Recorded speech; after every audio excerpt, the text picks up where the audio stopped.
Hello everyone, আসসালামু আলাইকুম। Welcome back to my channel.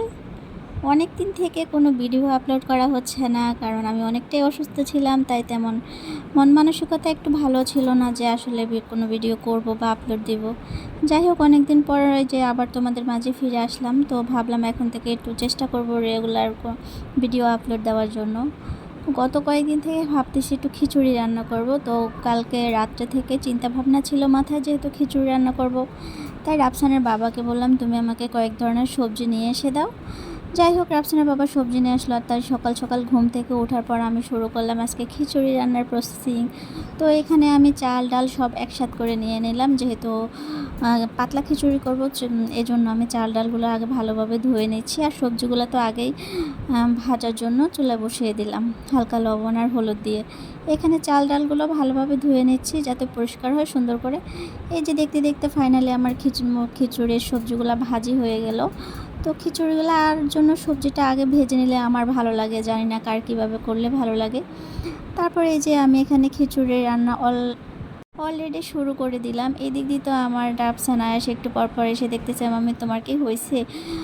আসলে রান্না বসাতে বসাতে অনেকটাই দেরি হয়ে গেল, যেহেতু সকালবেলা ঘুম থেকে উঠতে আমার একটু দেরি হলো। যাই হোক, দেখতে দেখতে যে এখন খিচুড়িটা রান্না হচ্ছে, একদিক দিয়ে আমার বাবাদেরকে বললাম তোমরা একটু ওয়েট করো, আমার তাড়াতাড়ি করে কাজ শেষ হয়ে যাবে। তো কি আর করা, বাবাদেরকে চুপ করে বসিয়ে রেখে আসলাম। আর এখানে আমি খিচুড়ি রান্নাটা শুরু করে দিলাম।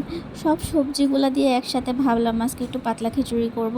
আজকে কোনো মাছ মাংস কিছুই খাবো না, তো এজন্য আজকে একটু পাতলা খিচুড়ি রান্না করতে ইচ্ছা করলো। আর এদিকে তো এত গরম পড়তেছে, জানি না এত গরম দিয়ে খিচুড়ি খেলে কেমন হবে বা কেমন লাগবে আমি ঠিক বলতে পারতেছি না। সব সময় খিচুড়িটা বৃষ্টি বা ঠান্ডার সময় খাওয়ার চেষ্টা করি, তো আজকে কেন জানি ইচ্ছে করলো। যাই হোক, তো যেমন ইচ্ছে করলো তো ওইভাবে খিচুড়িটা রান্না শুরু করে দিলাম।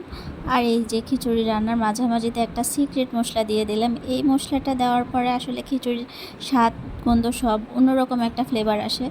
দেখতে দেখতে আমার খিচুড়ি রান্না শেষ হয়ে গেল। আমি একটু পেঁয়াজ দিয়ে একটু বাগার দিয়ে দিলাম। তো একটু বাগার দিয়ে দিলে আসলে খেতে খিচুড়িটার ভালোই লাগে। যাই হোক, আমার খিচুড়ি রান্না শেষ।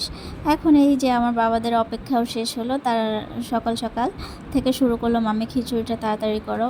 এখন নিয়ে আসলাম, বললাম খেয়ে নাও। বললাম মাম্মি আগে ঠান্ডা হোক, ঠান্ডা হলে খেয়ে নেব। যাই হোক, আমাদের ভিডিওটা আজকে এতটুকুই ছিল। সবাই ভালো লাগলে অবশ্যই একটা সাবস্ক্রাইব করে দেবেন। আল্লাহ হাফেজ।